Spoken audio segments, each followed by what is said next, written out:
road trips and visibility of traffic officials. The festive season presents, I should say, all of us with the challenge of taking extra caution while using the country's roads. So in studio we are joined by the Chief Executive Officer of the Road Traffic Management Corporation, Advocate Makhosini Msibi, to tell us what they have planned to ensure South Africans across the country and leave their homes and return back safely. It's good to have you here on the program. Welcome to Morning Live. Good morning, Leanne, together with the listeners. Advocate, how are we looking so far?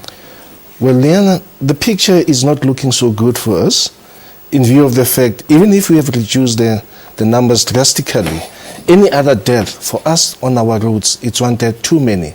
But as the matter stands for this year, starting from the 1st of December until midnight last night, we are, of course, in terms of the crashes, fatal crashes, we're standing at 407 as opposed to last year when we were at 401. But in terms of the fatalities, last year from the same period, we stood at 484. Yeah. Today, we stand at 487. You then realize that there is, of course, an increase in terms of the fatal crashes of about 6 and in terms of the fatalities of about 4. Yeah. But to us, this is too much. And indeed, we can avoid these issues on our roads. But you then understand, Leanne, that the major contributory factor to these numbers that we're talking to today, it's speeding, it's of course driving under the influence of liquor, and roadworthy vehicles.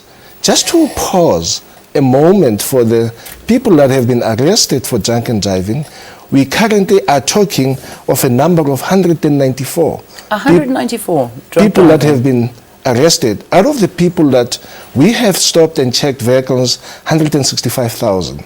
So out of 165,000 in the operations, we're sitting with 194. And people that are driving at a very high speed, you're sitting at about 249. And the highest speed that has been recorded as of yesterday, it's somebody who was driving at 211. 211 kilometers an hour. Where did this happen? That was in the Free State. So you can then understand that despite our laudable interventions, people are still very recalcitrant in their attitude. They will not want to change their attitude. They don't want to change their driving skills. As much as the warnings are out there, and we do this every single year. Yeah. What about policing and visibility? How is that in terms of the streets, the roads around South Africa? Well, Leanne, since the 1st of December, we have intensified our visibility. We're now working 24/7.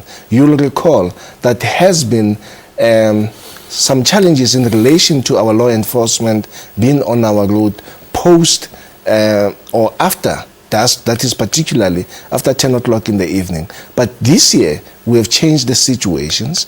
We have our traffic officers until the early hours of the morning. We're working 24/7, even if, over weekends. What has been a challenge to us was an issue of the classification of our law enforcement, because most in the provinces, they are classified as public servants. So they'll only work office hours, and anything beyond that is classified as overtime.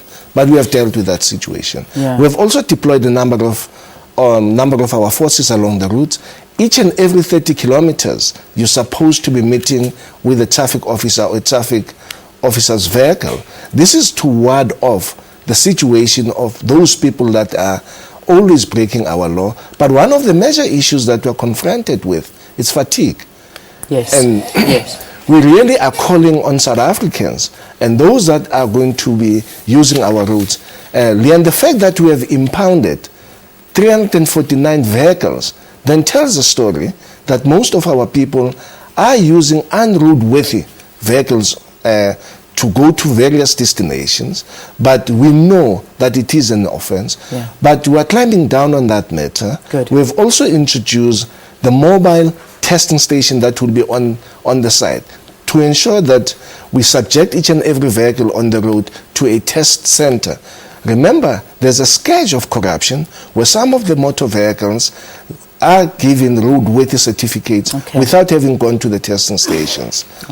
let's leave it there for this morning, but I think giving us a great understanding as to what the Road Traffic Management Corporation is doing, and also some startling findings over the weekend. The fastest vehicle recorded 211 kilometers an hour, and we warn you about speed, and something like that, I don't care who you are, I don't think you have any control over a car at that speed. Thank you for joining us. Good to have you here on the program with us, and good luck with the festive season. Advocate Makhosini Msibi, who is the CEO of the Road Traffic Management Corporation. Let's take a quick break.